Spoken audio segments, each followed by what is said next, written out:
Satu-satunya kaya secara instan yang paling gampang dan tepat itu cuma satu, beli undian. Menurut saya yang paling berharga di dunia ini dan currency termahal di dunia ini adalah nama kita. Emas, dimanapun akan tetap sebagai emas. Siapa idola saya? Ya malah ayah saya. Saya benar-benar suka anime. Jadi saya wibu ya. Pak Oscar wibu. Selamat datang Bapak Oscar Darmawan. Ya Chelsea, Iya, gimana? terima kasih banyak Pak Oscar di sela-sela kesibukannya sudah mau mampir dan ngobrol di podcast ini Pak. Thank you banget, dan sorry banget Chelsea sampai nunggu 3 jam nih. Soalnya Nggak meetingnya masalah, beruntun Pak. dari tadi. Iya, baik, nggak masalah Pak. Pak Oscar, mungkin orang-orang di luar sana itu melihat Pak Oscar itu adalah sosok Bapak Kripto Indonesia dan juga pendiri exchange terbesar Indodax. Oke. Tapi saya penasaran Pak, apakah benar Bapak memutuskan untuk keluar dari Indodax? Sebenarnya apa yang terjadi dan apakah lagi ada bisnis lain dan aktivitas seru di luar bisnis yang lagi Bapak kerjain? Ya kalau kita bicara Indodax kan, saya sudah di Indodax itu dari tahun 2013. 2013 sampai 2026 itu kurang lebih sudah 13 tahun lah. Dalam 13 tahun perjalanan saya itu, saya merasa Indodax sudah banyak berkembang. Dan Indodax bisnisnya sudah berkembang kan. Dari yang sebelumnya bisnis yang belum ada aturannya, kemudian berkembang menjadi bisnis di bawah Bapepti, Kementerian Perdagangan, kemudian berkembang lagi menjadi bisnis di bawah OJK. Dan saya melihat sekarang Indodax sudah proper, semuanya sudah rapi, jadi kayaknya sudah waktunya nih saya mencari mainan baru lagi. Ya, karena saya ini kan seorang pejuang. Kayak gini saya masih seorang pejuang loh. Jadi saya ini orang yang suka membesarkan sesuatu, kalau sudah jadi, memang lebih baik dijalankan oleh orang yang profesional, oleh orang yang saya rasa memang lebih bisa membesarkan dan menjaga dengan baik. Dan mencari tantangan baru Betul. lagi ya. Jadi seperti seorang ayah, kita besarkan putri kita, sampai kemudian putri kita sudah dewasa, kita serahkan pada orang yang kita percaya. Luar biasa sekali Pak Oscar. Makanya kalau saya nyebut bisnis itu apa? Bisnis adalah bayi kita. Bayi kita. Betul. Keren sekali. Saya lihat beberapa konten dari Pak Oscar ini kayaknya lagi senang berkuda ya Pak. Saya lihat Pak. Bisa diceritakan Pak? Saya dari dulu masih berkuda. Dari dulu saya suka berkuda. Mungkin dari beberapa tahun lalu lah ya, saya suka berkuda. Cuma khususnya waktu membesarin Indodax itu, waktu berkuda jarang. Karena kan kalau kita berkuda itu kan hampir setengah hari terbuang. Iya, betul. Apalagi kalau lagi fun riding itu kan bisa berhari-hari tuh. Berhari-hari kita ke gunung, kita ke lapangan luas, lain sebagainya. Jadi berkuda itu sesuatu yang spend a lot time. Nah, karena saya sekarang sedang nggak aktif di Indodax, saya lagi sibuk dengan mainan-mainan baru yang masih dibesarkan. Jadi ya saat ini saya merasa saya punya waktu nih buat kadang-kadang menikmati hidup. Nah, kadang-kadang konten saya sekarang up tentang kuda. Kuda, iya. Itu pemandangannya luar biasa sekali Pak. Itu di mana sih Pak, kalau boleh tahu? Kalau pemandangannya itu salah satu yang menurut saya paling berkesan ya buat saya ya. Jadi itu ada di daerah Xinjiang, China ya? Cina, di Cina yang terkenal dengan Muslim Uyghur. Muslim Uyghur ya. Orangnya ramah-ramah, ya laki-lakinya ganteng-ganteng, ceweknya cantik-cantik. Berarti kalau mau cari jodoh bisa ke sana ya Pak ya? Ya, dan menariknya di sana banyak kota-kota baru, tapi tetap alamnya bagus banget. Alamnya bagus. Kalau orang bilang katanya daerah Xinjiang itu daerah Swissnya Cina. Swissnya Cina ya. Jadi biarpun semua hijau, ada gunung esnya. Iya, betul sekali. Oke Pak. Pak, kalau misalnya kita ngomongin soal investment nih Pak. Andai kata ada seorang anak muda yang pitching investasi ke Bapak. Nah, pertama sekali dari sisinya Pak Oscar, melihat attitude-nya orang tersebut kah atau emang produknya yang bagus nih Pak? Yang pertama kali saya lihat attitude. Karena kalau produk, semua orang bisa copy. Betul. Produk itu penting tapi nggak terlalu penting. Karena semua orang hebat itu bukan idenya, tapi tentang bagaimana cara dia mengeksekusi. Betul sekali. Nah, setuju. Bagaimana cara dia mengeksekusi itu salah satunya kembali kepada editnya, kembali kepada karakternya. Ya. Orang bisa bicara dia mau bikin ini itu luar biasa banget. Tapi kalau nggak punya karakter untuk membuat ke arah sana, nggak akan berhasil juga. Iya. Ada juga orang bilang seorang investor itu bukan cuma invest produk, tapi sekaligus sama orang di balik produk tersebut. Berarti itu benar adanya ya Pak? Betul banget. Karena kalau kita cuma ngelihat produknya, ngelihat company-nya, tapi orang yang nggak bagus ya percuma gitu. Iya, setuju. Ya, karakter itu penting. Khususnya karakter untuk mau bertanggung jawab, karakter untuk menjaga integritas. Itu penting banget. Setuju sekali, luar biasa. Oke Pak, mungkin kita mau geser sedikit ngobrolin soal masa kecilnya Pak Oscar nih. Oke. Dulu waktu Pak Oscar Apa itu nih mau ditanya? Traumanya atau apanya? traumanya. Dulu Pak Oscar itu masa kecilnya seperti apa sih Pak? Dan adakah panutan atau idola yang menjadikan Pak Oscar bisa sampai hari ini? Masa kecil saya cukup beragam ya, saya cukup beragam. Keluarga saya cukup harmonis ya, khususnya waktu masih kecil. Tapi kemudian ibunda saya meninggalkan saya cukup muda. Jadi waktu saya umur 11 tahun, 12 tahun, mama saya sudah nggak ada. Ya, kemudian situasi di rumah sedikit berubah karena ayah saya harus single-handedly membesarkan keluarga dengan 5 anak. Nggak gampang. Ya. Kemudian ayah saya ketemu jodohnya berikutnya, yaitu ibu tiri saya kan. Ya, tapi tetap aja sebagai seorang anak ada saat-saat yang berbeda, ada saat-saat yang beda lah. Ya, saya tahu mama saya sekarang adalah orang yang baik. Mama saya sekarang berusaha maksimal untuk menjadi ibu sambung. Tapi tetap kadang-kadang namanya psikologi anak kan beda ya. Dan ditambah ayah saya tuh karakternya sangat-sangat keras. Kok ayah saya karakternya keras banget. Keras banget. Jadi kalau dia lagi ngasih nasihat ya, dia itu tipe orang tua zaman VOC kalau istilahnya. Jadi yang setiap hari kalau saya dijemput dari sekolah, perjalanan dari sekolah sampai rumah itu istrinya wejangan semua, nasihat semua. Tapi nasihatnya dikasih tahu bukan dengan lembut, dikasih tahu dengan keras, dengan teriakan, dengan emosinya. Ya. Mungkin sekalian papa saya melepaskan stresnya kali ya. Ya mungkin bisa.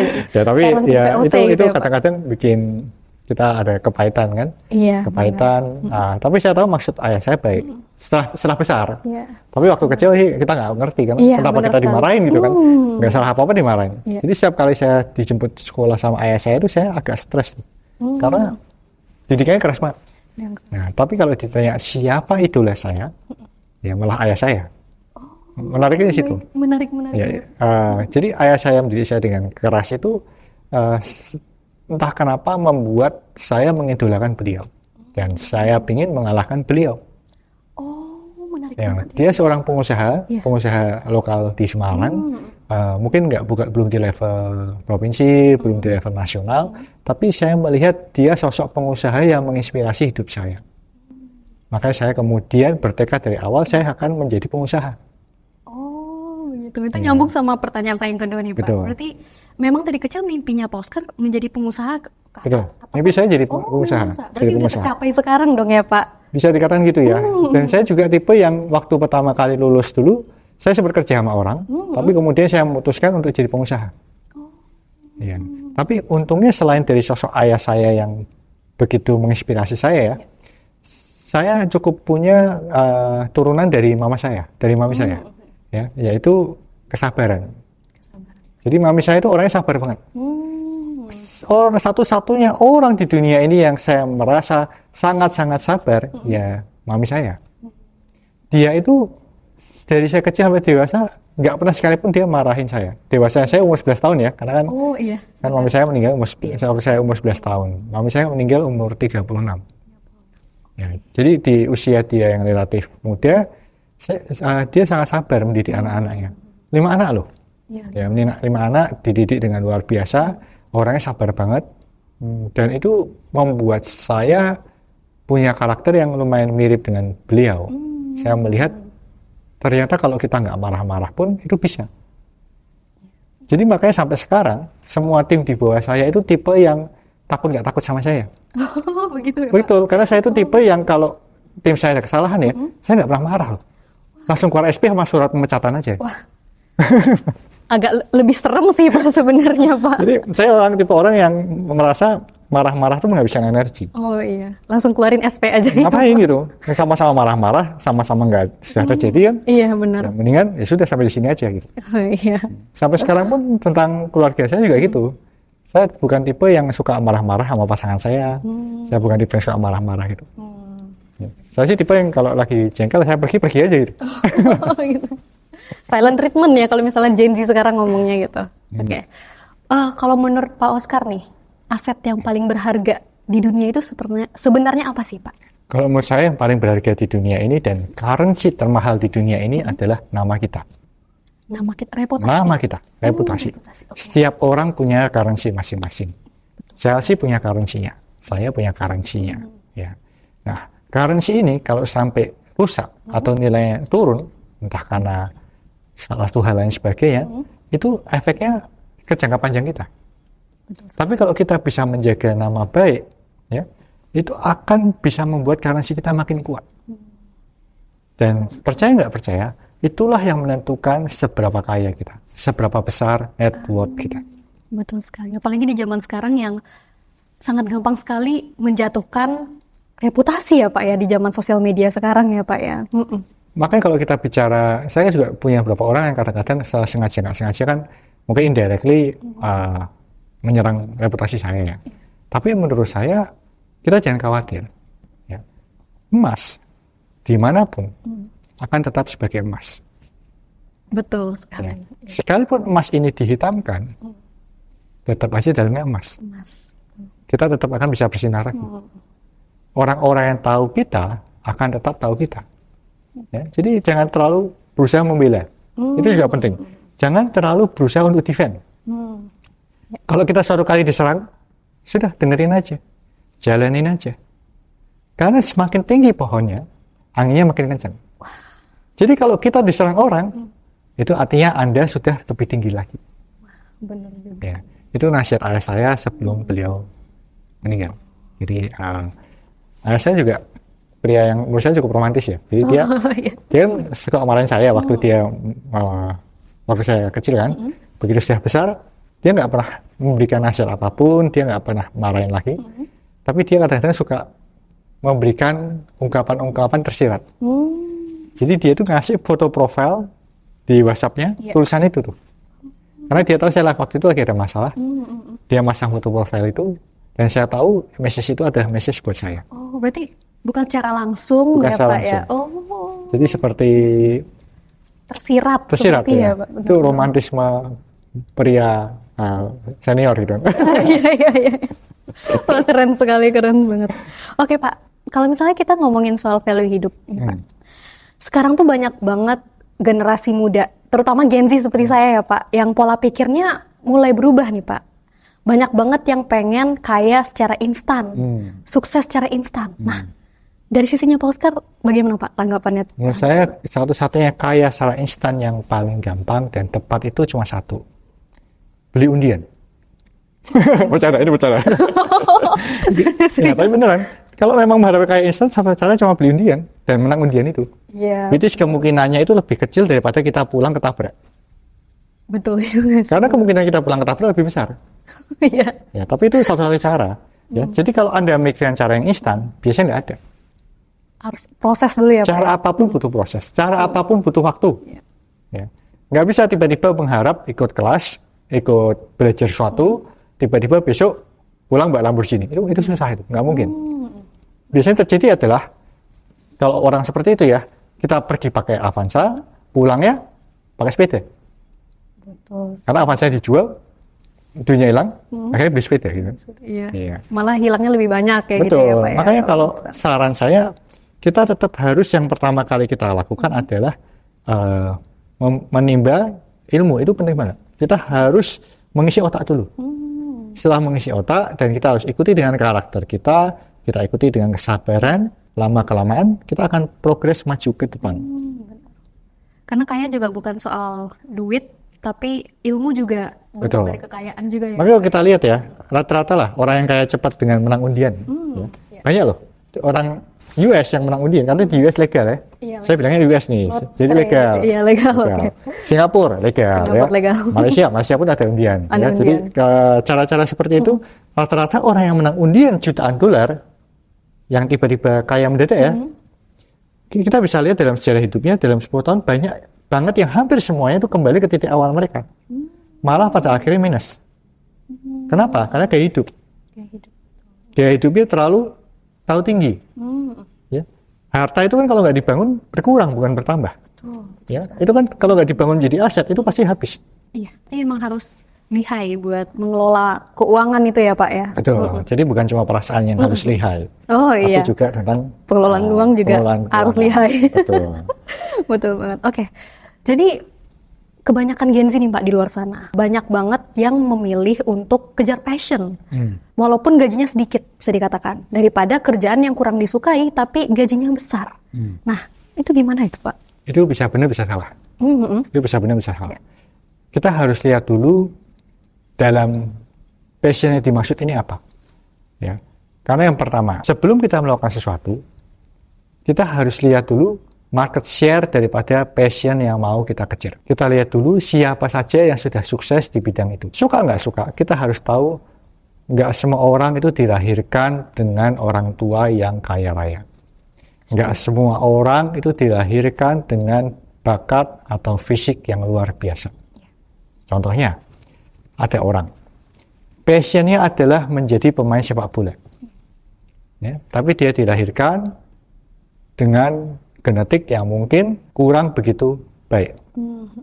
Badannya bukan badan atlet lah. Dan cenderung lebih lemah. Ya. Nah, dia mau ngejar passionnya seperti apapun, kalau emang genetiknya nggak cocok, ya akan menjadi buang-buang waktu. Fashion designer. Fashion designer itu kerjanya, saya setuju, market share-nya besar. Orang yang sukses di sana banyak. Tapi kita harus tahu, orang-orang sukses di fashion designer mostly adalah orang-orang yang berada. Karena yang pertama itu perlu kuliah yang mahal. Kuliah yang memang bukan tentang ilmu ya ini. Kuliah yang memberikan nama baik. Kalau orang lulus fashion designer dari sebuah kampus yang terkenal X misalnya, dia waktu pameran akan lebih dipandang. Dan jangan lupa, pameran itu juga butuh uang. Ya. Gak ada namanya free money, there is no free lunch. Ya. Kalau sampai suatu kali ketemu orang yang membiayai semua pamerannya, pasti ada sesuatu yang dikorbankan. There is no free lunch. Nah, kalau kita sudah bicara fashion designer tadi, kalau dia nggak ngelakuin pameran, nggak mungkin tiba-tiba ketemu orang yang mau pakai bajunya, bayar ratusan juta rupiah, lain sebagainya. Nggak ada seperti itu. Ya, kita harus lihat dulu passionnya itu apa, cocok nggak, bidangnya itu bisa nggak dilakuin dari bawah. Fashion designer itu bukan bidang yang bisa ditekuni dari bawah. Harus punya privilege dulu ya. Betul. Pak ya. Atau minimal harus kerja dengan perusahaan yang sangat berbobot, punya mentor yang luar biasa, dan mentor itulah yang akhirnya mengangkat nama dia. Ya, setuju sekali. Ya kan? Nggak bisa seperti itu. Jadi itu jalannya juga nggak gampang ya Pak ya. Nggak gampang. Jadi kita harus lihat dulu bidang-bidangnya. Bidang-bidangnya, Ya. Setuju. Salah satu alasan kenapa saya milih bidang pengusaha di bidang jasa dan keuangan adalah menurut saya itu salah satu bidang yang bisa dilakukan dari saya, yang saya bisa rintis dan bisa menjadi besar. Berarti Pak Oscar cukup ahli lah dalam melihat analisa potensi-potensi yang mungkin bisa besar nantinya ya Pak ya. Contohnya dari sekarang sudah lihat sosok Pak Oscar sudah sebesar ini ya. Luar biasa sekali. Pak Oscar senang liburan nggak sih Pak? Dan apakah ada destinasi liburan yang berkesan menurut Pak Oscar? Saya orang yang suka liburan dan bekerja pada saat bersamaan. Jadi saya itu orang yang kalau sudah liburan nggak ngapa-ngapain selama lebih dari 1-2 hari, yang benar-benar pure liburan, saya bisa stres tuh. Saya bisa stres. Saya orang yang tipe yang harus, kalau liburan pun harus ada yang dipikir. Jadi kadang-kadang makanya kalau orang yang ketemu saya pas liburan, bisa ngeliat saya lagi telepon, ngeliat saya lagi ngurus ini itu, karena saya enjoy seperti itu. Dan kalau sudah nggak ada apa-apa, kadang-kadang saya mencoba mencari opportunity. Kira-kira bisa ngapain nih? Ya. Makanya kadang-kadang, tim saya, biasanya kalau habis ngeliat saya liburan lama ya, seminggu 2 minggu gitu ya, pasti pulang-pulang saya bikin PT. Nanti ada ide, kayak kita kerjain ini deh, kita bisa kita push lagi deh. Ya. Sambil liburan bikin PT gitu ya Pak, keren banget. Jadi itu adalah salah satu cara saya untuk menginspirasi saya dan menyemangati saya. Tapi kalau ditanya apakah saya sering liburan apa enggak, menurut saya bisa mengatakan bahwa hidup saya cukup seimbang. Cukup seimbang. Sekarang ya. Nah ini satu hal harus Gen Z hati-hati nih. Banyak Gen Z yang merasa bahwa hidup itu harus seimbang dari awal karir. Nah ini yang berbahaya. Karena yang ideal adalah seharusnya orang itu berjuang dulu habis-habisan sampai di titik di mana dia merasa itu sudah bisa lebih dari cukup ya, dia baru boleh menyeimbangkan hidupnya. Ya. Karena kalau dia sudah dari awal semua dibuat seimbang, nanti nggak akan maksimal. Banyak opportunity yang loss. Apalagi untuk orang-orang yang di bawah 30 tahun, saya sangat merasa itu adalah momen paling penting dalam hidupnya untuk mencoba segala hal, untuk jatuh berkali-kali sebelum kemudian bisa berhasil. Berarti bersakit-sakit dahulu ya Pak ya, nanti bersenang-senangnya kemudian gitu. Betul. Ya. Karena sebelum umur 30, kita itu punya mental yang berani mencoba. Kita punya mental yang never give up. Kita punya mental yang mau berani ngambil risiko. Kalau setelah di atas 30, orang cenderung lebih takut. Kayak saya ini, saya di atas 40, saya lebih takut lagi. Saya dulu kalau di bawah 30 ya, saya di bawah 30, disuruh melompat ke jurang pun saya nggak takut. Ya. Jadi saya disuruh ngerjain apapun, saya berani itu. Berani, ya. Tapi sekarang di umur segini, saya mulai merasa bahwa, oh ternyata serem juga gitu.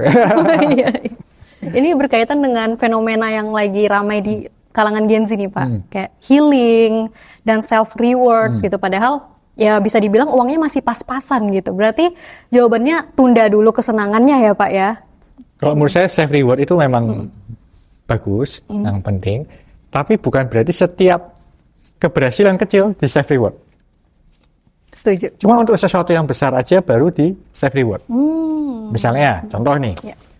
1 miliar pertama itu self reward, fine, it's good. Ya. Tapi kalau self rewardnya cuma misalnya, contohnya diterima kerja langsung self reward, kecepatan. Karena kerja itu baru awal bagian dari kehidupan. Ya. Mendapatkan bonus nggak selalu harus di self reward.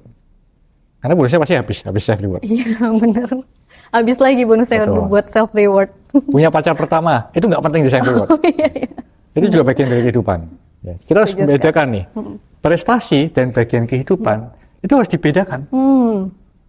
Karena sekarang ini banyak kecenderungan apapun yang dirasa membahagiakan harus diikuti dengan self reward. Ya kan? Ya, mindsetnya kebanyakan kayak gitu Pak. Padahal menurut saya kalau fase kehidupan itu bukan sesuatu buat dirayakan gitu. Terima kerja itu bukan buat dirayakan itu. Lulus itu bukan buat dirayakan sebenarnya kalau menurut saya. Ya. Ya memang berjuang, sekolah berjuang lulus. Tapi bukan untuk dirayakan dengan berlebihan. Karena itu bagian kehidupan. Kalau nggak lulus itu kebangetan. Ini buat mahasiswa-mahasiswa yang belum lulus ya. Oke. Pak, kalau kita ngomongin soal keuangan nih dan masa depan nih Pak, kan nggak jauh-jauh kita bakal ngomongin soal relationship dan juga pernikahan nih Pak. Ya. Nah, ada statement yang menjadi perdebatan di sosial media. Apa itu? Mapan dulu baru nikah atau nikah dulu aja rezekinya belakangan. Nah, menurut Pak Oscar itu gimana? Sebenarnya seharusnya sebagai seorang yang berpengalaman dan tahu tentang keuangan, Ya. yang benar adalah mapan dulu baru nikah. Tapi nih, Oh, ada tapinya. saya gini juga orang religius. Oh, Woi. baik.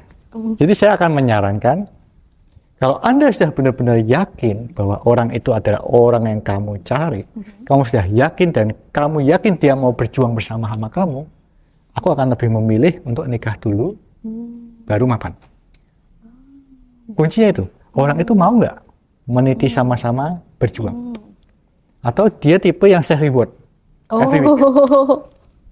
Penting nih, karena investasi yang paling penting dilakukan oleh manusia itu adalah pasangan hidup.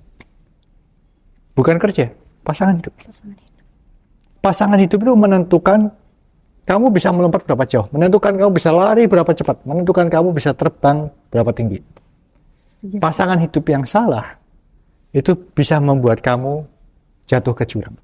Betul sekali. Jadi menurut saya, kalau emang kamu sudah menemukan dan yakin, menikah dulu, baru kemudian kamu berjuang sama-sama.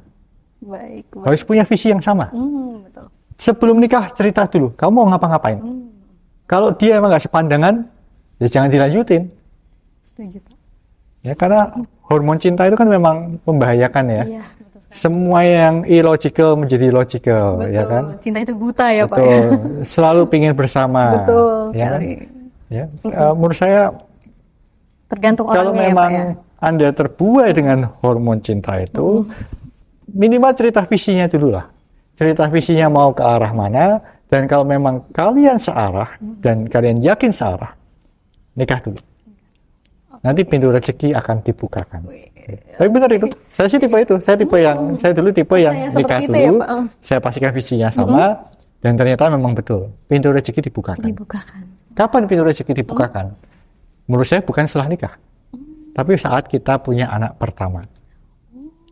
Kenapa? Karena kalau secara religius ya, rezeki anak itu dititipkan pada orang tua. Betul sekali. Ya, dan penjelasan logikanya gimana? Penjelasan logikanya adalah karena pria yang bertanggung jawab, kalau melihat istrinya mengandung, dia akan otomatis bekerja lebih keras. Dia akan berjuang lebih keras. Pria yang responsibel ya. Oh iya. Ya, kalau pria yang nggak responsibel ya sama aja, nggak ada bedanya gitu kan. Ya, jadi makanya penting buat pilih pasangan hidup buat sales ini. Oh ya. iya, betul Pak. Saya kebetulan juga single. Ya, silahkan dikatakan nomor infonya. Oh, iya, boleh. Di bawah sini. Oke, Pak. Mungkin, nah ini berkaitan juga nih sama pertanyaan saya yang selanjutnya. Wanita yang melihat sisi finansial pria sebelum menikah, itu bisa dibilang matre atau justru realistis sih Pak? Menurut saya realistis. Realistis? Oke. Apakah salah cowok melihat cewek cantik atau tidak sebelum menikah? Realistis. Realistis benar. Ya. Karena cowok, gini ya, saya bukan bilang cantik itu harus cantik ya. Karena setiap orang punya selera masing-masing loh. Betul. Ya, cantiknya saya mungkin bukan cantiknya Chelsea, ya kan? Jeleknya saya bukan jeleknya Chelsea, ya. Setiap orang punya selera masing-masing. Ada orang yang suka tinggi semampai, ada yang orang suka pendek imut, ada yang orang suka berisi montok, ya. Ada yang suka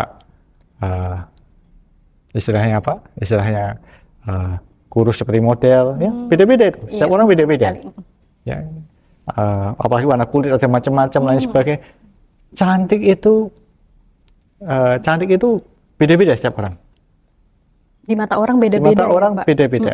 Betul sekali. Nah, jadi kalau ditanya apakah realistis kalau setiap pria itu mencari pasangan yang sesuai seleranya, realistis dong. Karena kita akan memutuskan untuk hidup bersama dia seumur hidup. Betul sekali. Ya kan? Ya. Saya dari dulu orang yang nggak setuju dengan perceraian.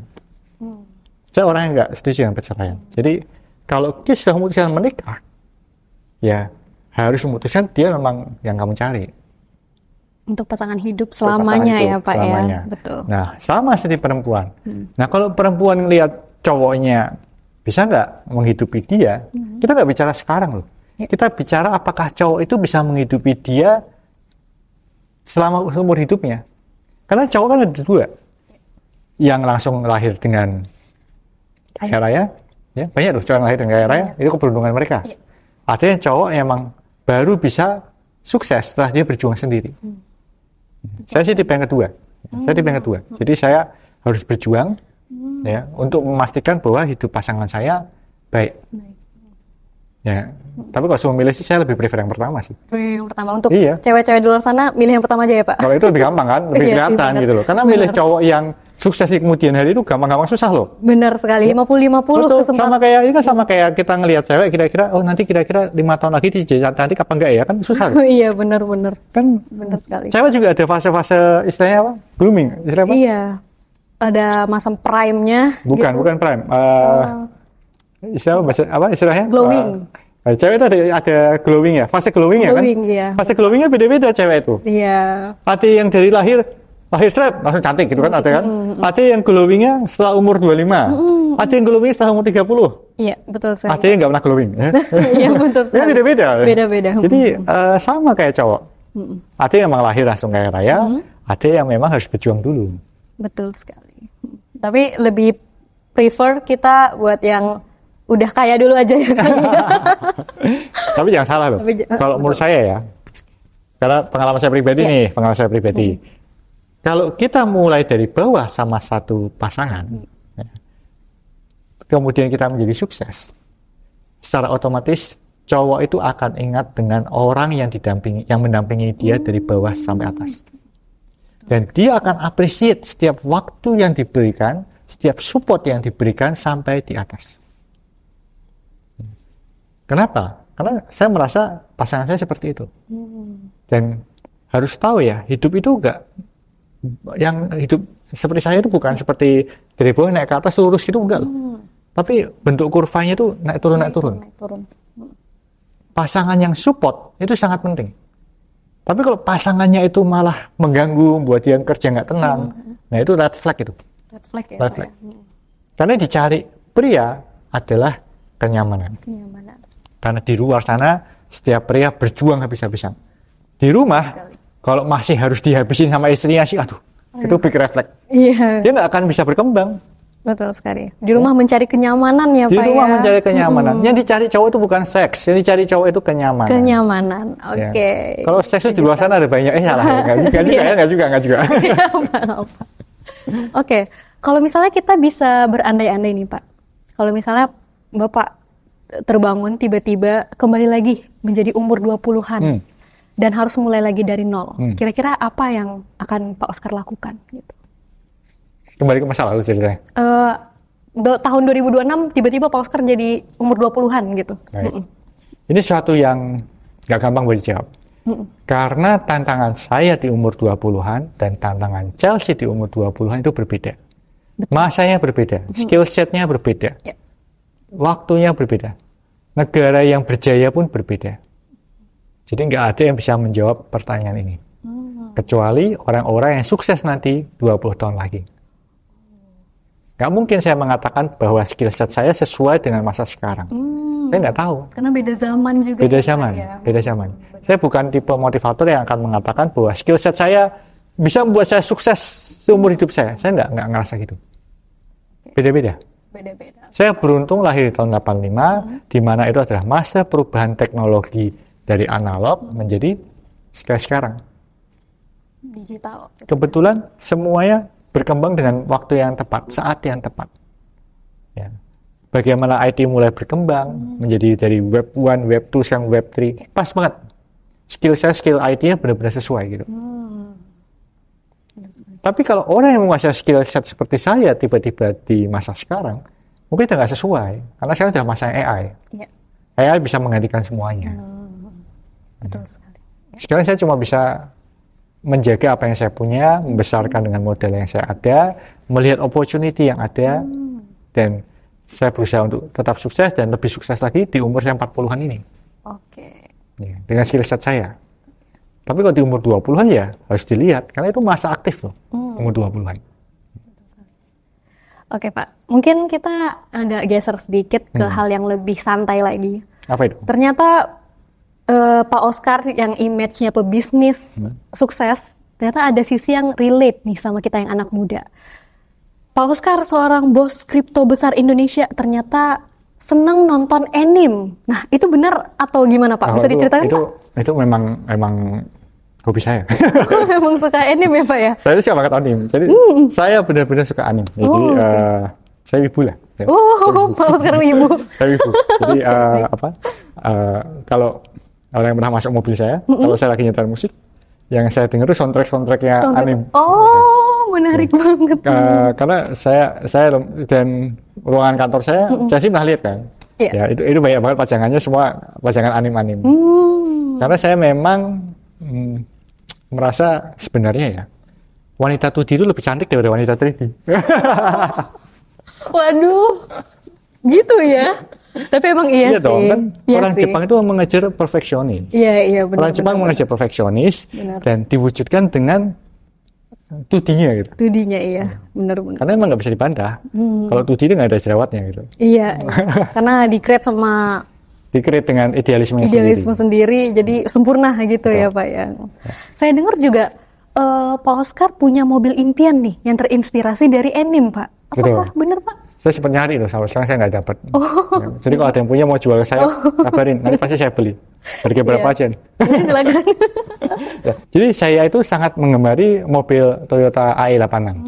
Ya, jadi itu dari film Initial D. Initial D. Ya, karena saya suka banget sama Takumi. Jadi saya orang yang merasa bahwa mobil itu keren banget. Ya. Jadi kalau ada orang yang tanya sama saya, Pak Oscar, kok nggak tertarik beli Lamborghini sih? Kok nggak tertarik beli Ferrari gitu? Saya nggak merasa mobil itu keren. Saya merasa mobil AE86 itu lebih keren daripada Lamborghini. Begitu. Ya, apalagi waktu kita ganti kan ini pakai manual ya, Iya. jadi ngerasa begitu keren, Keren, ngedriftnya keren banget. Wah, saya kemarin sempat dapat tawaran orang beli bangkai rongsoknya kan, tapi dia bangkai rongsoknya aja 2,5 miliar gitu. Ya belum kita nanti ngisinya lain sebagainya. Dan saya kan nggak punya skill set ngisi bangkai mobil ya. Tapi kalau ada yang mau jual saya boleh tuh ditawarin. Oke. Ini penonton yang ada jual mobil Toyota apa tadi Pak? HI86. HI86 boleh ditawarin ke Pak Oscar ya. Oke, nah berarti tadi saya dengar Pak Oscar punya action figure berarti ya Pak? Koleksi action figure juga ya Pak? Ya. Nah, action figure apa nih yang paling favorit punya Pak Oscar? Yang udah punya sekarang? Saya kemarin saya sempat dapat tuh action figure yang saya cari. Action figurnya Lacus Clan. Lacus Clan. Action figure mungkin kalau pernah nonton ya, kan nggak pernah nonton deh. Karena kalau lihat dari usianya ya. Iya, ini mostly saya nggak nonton. saya tuh suka ini Gundam Seed Destiny. Oh, Gundam. Oke, saya tahu. Gundam Seed Destiny, di mana tokoh wanitanya ya, itu adalah Lacus Clan. Jadi dia seorang yang pinter, nyanyinya bagus, cantik, kemudian dia memimpin armada Gundam gitu kan. Ya, kemarin sempat ada action figurnya yang edisi spesial gitu. Saya dapat tuh setelah saya keliling Jepang, saya akhirnya dapat. Udah saya bawa pulang dengan sangat happy sekali.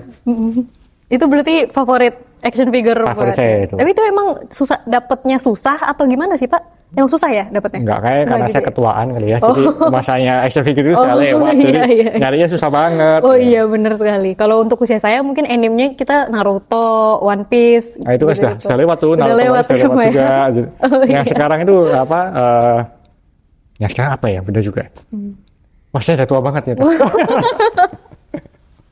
Ya, tapi kalau Naruto One Piece itu kan masa-masa kalau One Piece masih jalan lah ya. Iya, Saya One juga Piece masih suka masih One jalan. Piece tuh. Iya.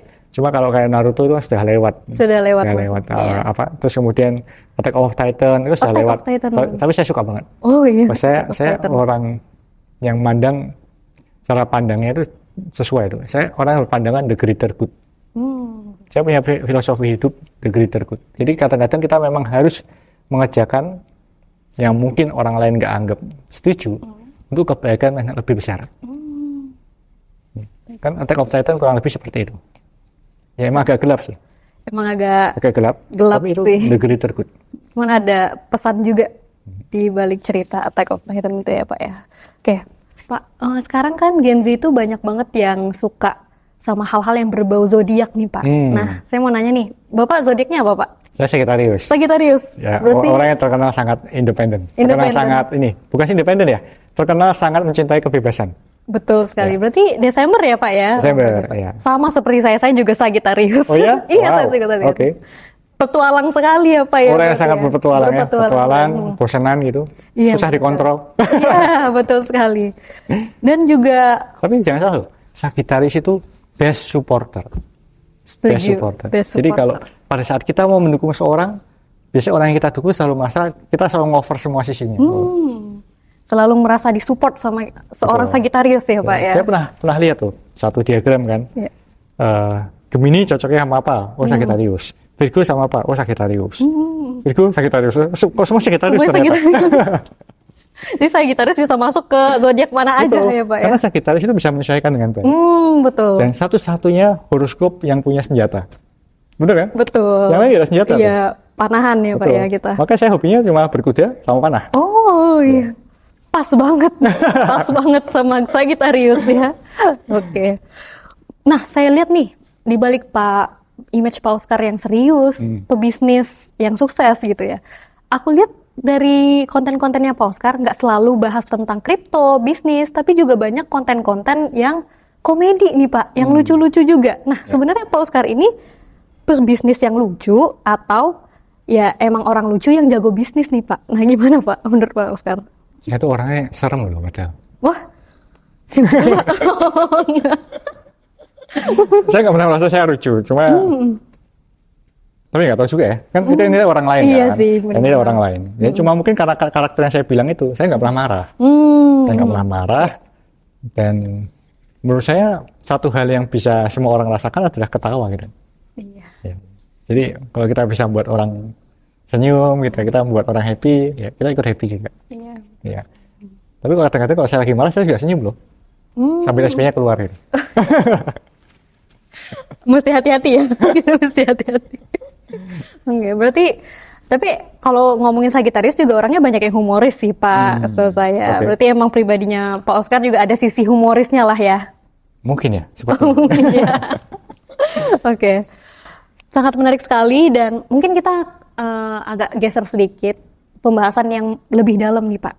Nah, Ternyata dari situ belum dalam ya. belum Pak, belum dalam ya tadi ya. Masih santai. Oke. Nah, apa keputusan yang menurut orang lain gila pada masa itu, tapi justru itu menyelamatkan Pak Oscar? Menurut saya yang benar-benar dirasa orang gila saat itu adalah saya keluar kerja di perusahaan Singapura, di mana saya menjadi tangan kanan dari direkturnya. Dan saya adalah calon direktur yang menggantikan direktur sebelumnya. Ya, itu saya nggak banyak cerita sih. Jadi, saya kan memang di salah satu podcast pernah cerita saya dipecat sama perusahaan Singapura kerja kan. Nah, setelah itu kan saya keluar, saya bangun bisnis, kemudian saya kembali ke Singapura, saya dipercaya akhirnya sama perusahaan itu, dan hampir menjadi direktur di perusahaan itu kan. Cuma saya memutuskan untuk akhirnya keluar dan bangun bisnis di Indonesia. Yang kemudian bisnis itu gagal. Oh, belum langsung sukses? Nggak sukses. Bisnis itu gagal dulu. Gagal dulu. Gagal dalam arti nggak terlalu berkembang. Tapi itu adalah keputusan terbaik yang saya lakukan. Karena saya berani keluar dari comfort zone. Nggak gampang loh. Ya kita biasanya terima gaji bulanan, kita mutusin buat melompat, mencoba hal baru, kelaparan sekali lagi, kemudian kita mencoba mencari setiap peluang yang ada. Nggak gampang. Betul sekali. Tapi harus hati-hati nih. Harus satu hal yang harus orang hati-hati. Nggak semua orang itu dilahirkan dan cocok menjadi pengusaha. Itu penting. Karena banyak banget juga yang orang-orang yang motivator ya, yang cerita kayak saya gini, kemudian membujuk setiap orang jadi pengusaha. Itu nggak benar juga. Kita harus tahu dulu passion kita di mana. Kita harus tahu dulu apa yang mau kita inginkan. Jangan sampai akhirnya dengerin apa yang saya katakan, lalu memutuskan, oke, besok saya mau keluar kerja gitu. Ya, keluar kerja mau jadi pengusaha gitu. Tujuannya apa? Tujuannya supaya saya bisa malas-malasan. Nggak pas itu.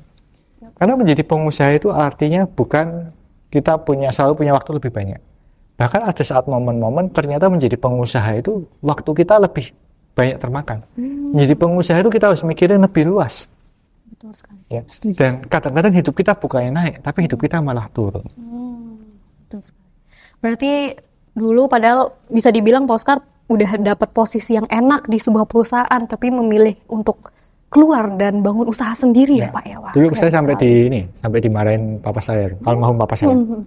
Karena almarhum papa saya kan berjuang, berusaha saya pindah ke Singapura, sekolah di sana, kemudian kerja di sana gitu kan, dengan semua upayanya, dengan dia utang bank lain sebagainya, dia berusaha nge-push mati-matian.